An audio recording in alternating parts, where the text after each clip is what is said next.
Howdy folks, and welcome to the Hillbilly Kitchen. Today we're going to be making a really easy creamy vegetable soup.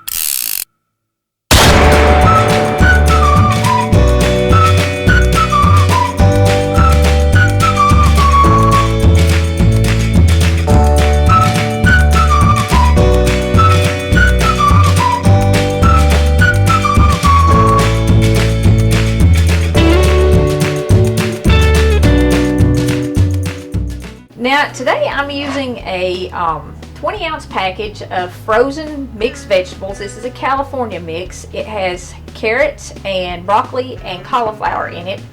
You can certainly use fresh, you can use different vegetables if you like, but I want to kind of give you the basics of making a creamy soup. And you have to thicken a creamy soup with something. And you can use flour, you can use cornstarch, but I like to use a potato because this is vegetable soup. And you just need about a medium russet potato, and I do like russets because a russet has more starch in it. And you want to peel your potato and cut it up into kind of small pieces like this. And the reason why you want to cut it up into small pieces is because these other vegetables are going to get done pretty quick, and you don't want your potato half cooked. But the more cooked it is, the more starch it's going to release, and the thicker it's going to make your soup. So I'm just going to dump that in there. And we are going to need enough water to completely cover our vegetables, so I'll add a little bit more water before I put this on the stove.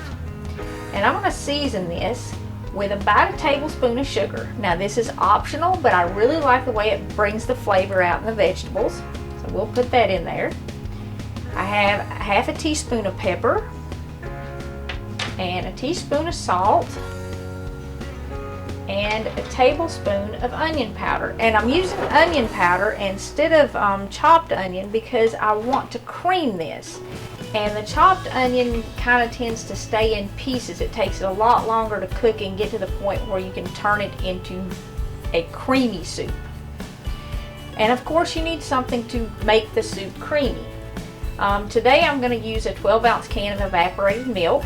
You can use regular milk, but the evaporated milk is going to make it, it's going to turn the water that you add to this, it'll make it creamier than just if you use regular milk. But you can use regular milk, you can also use heavy cream, and this is a good recipe to use some powdered milk in too. You would just want to use like maybe 12 ounces of water and a cup of powdered milk powder, which would make it stronger, and that would cream it the same way the evaporated milk does. Now I'm going to use a stick of butter in mine today, and I'm going to serve this with some cheddar cheese and some sour cream. And you could add either of those to this soup. You could cut the butter to a half a stick and maybe use a cup of sour cream. You could cut the butter to a half a stick and use a cup of cheddar cheese. But today I want the flavor of the vegetables, and the cheese will definitely change the flavor of the vegetables. But I'm going to have a little on the side and serve it with that as a garnish, because a lot of people really like that flavor. Like Alex, she won't hardly eat it unless it has some cheese with it. But Brett prefers just the vegetables, so I'm cooking just the vegetables. And you're going to have some way to mash it up. If you want it chunkier, you can just use your potato masher.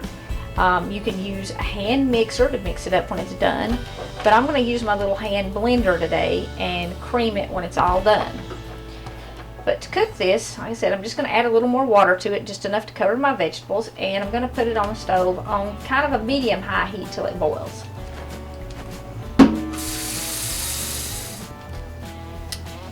Okay, we got our water in here. Now we're going to turn this on. You can cover it if you want, but you don't really need to. It doesn't take that long for it to cook, so I'm just going to kind of keep an eye on mine and let it cook. I'm going to stir it up a little bit because I want to get those spices in there.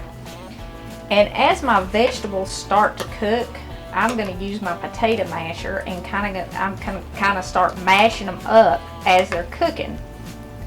That'll make them cook faster, and it takes less time to blend it or mix it with the mixer, whichever one you want to do. And you do want to kind of use a big pot for this, because if you don't, when you start mixing it, it's going to slop it all over your kitchen. So just go ahead and cook it in a big pot, and you can mix it up right in the pot. Okay, I'm just going to let this cook. I'm going to leave it on medium-high until it starts to boil, and then I'll turn it down just a little bit to medium. There's not a lot of danger of it burning because I haven't added my milk yet. And you don't want to add your milk until your vegetables are cooked and you've got them mashed up pretty good. I actually usually completely cream it before I add the milk. I'll take the hand blender and cream it, or you can use your mixer, like I said, and cream it up with your mixer, or you can leave it a little chunky and just mash it with the potato masher. Just kind of whatever you're in the mood for. So we'll let this cook a while, and then I'll be back and show you what it looks like when we're ready to kind of start mashing up the vegetables. My vegetables have been boiling for about 10 minutes now, and they're starting to soften up a little bit. And I'm not going to add any chicken stock or anything to this. I know a lot of people do, but I don't think the chicken stock is necessary. The vegetables make a really nice stock just cooked by themselves. I mean, you can see there that certainly isn't clear water anymore. And I like the flavor of the vegetables. It's not really vegetable soup if you add chicken stock to it. So at this point, because my vegetables are starting to soften up, I'm going to go ahead and take my potato masher and I'm going to start mashing them up. That'll speed up the cooking, and if you're making soup in the summertime, you know, you don't want to have the stove on any longer than you have to. If you're doing it in the winter, though, I suppose you could let it sit here and simmer a while. If you have too much water, you can also just let it sit and simmer a while longer, and it'll boil that water off and reduce down and make a much richer, thicker soup. And this is going to need a few more minutes. Like my big pieces of broccoli are not real done yet. And my carrots are not real done, so it's not done yet, but it is time to kind of start mashing up some of the vegetables.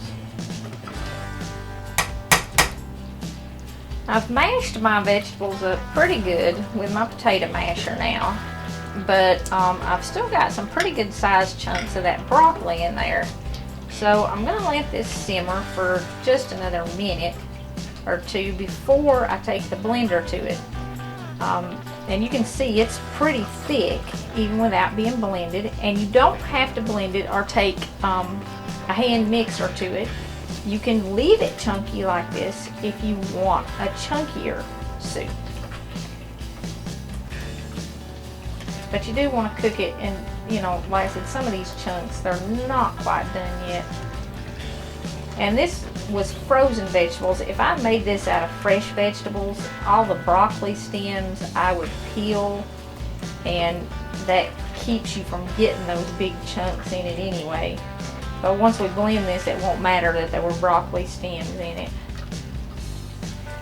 Well, my soup's been cooking about another 5 minutes, and everything should be really tender by now because I busted it up in pretty tiny pieces with that potato masher. And at this point, you do want to taste it. Make sure you have enough salt, pepper, onion, and sugar. And if you're using fresh vegetables, you probably won't need the sugar because the fresh vegetables will be sweeter than the frozen ones. But if you're using frozen ones, I would definitely recommend a little something to sweeten it. If you don't want to use sugar, you can use a tablespoon of honey, a little bit of brown sugar, or something like that. Just a little something to sweeten it.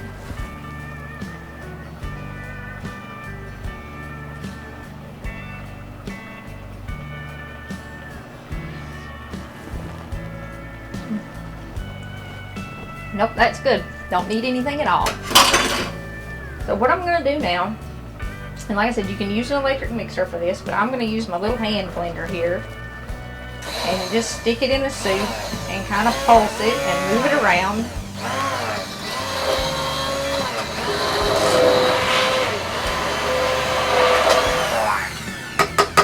Okay.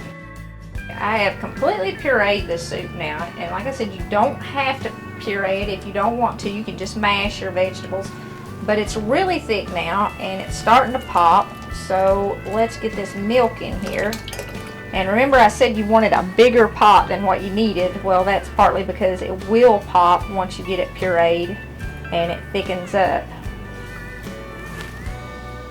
And you have to get the milk in pretty quick once you get it pureed, or it'll make a mess all over your kitchen.